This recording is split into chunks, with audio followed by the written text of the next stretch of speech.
আমাদের এলাকায় আজকে 3 দিন ধরে কারেন্ট নাই, তাহলে আমাদের কারেন্টের জন্য অনেক পাবলিক অপেক্ষা করতেছি। আমি তারে ধরে বসে রয়েছি কারেন্টের জন্য, যে কারেন্ট কখন আসবো। মুরগি মারা যাইতেছে কারেন্টের জন্য, কইছে ফিশারির মাছগুলা অনেক নষ্ট হইতেছে, পানি গ্যাস হয়ে গেছে। তো দেখেন কত পাবলিক কারেন্টের জন্য বসে আছি, উপরে তেনা সুইটার দেখেন, আপনারা সবাই দেখেন। ওই জায়গায় দাঁড়ায় রয়েছি কারেন্টের জন্য কখন আসবো। দেখছেন সবাই, দেখছেন পাবলিক, আরো দর্শক কারে রয়েছে কারেন্টের জন্য দেখেন।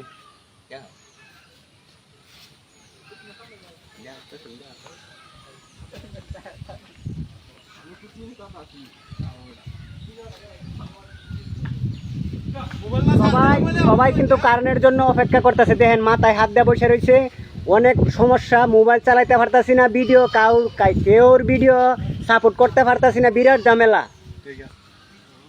বেশি বেশি করে ভিডিওটা শেয়ার করবেন, বুঝছেন, যেন তাড়াতাড়ি কারেন্ট আসে। আমি মিটারে কারেন্টে দৌড়ে বসে আছি, কারেন্ট আসলে আমি তার ছাড়িয়ে দিব।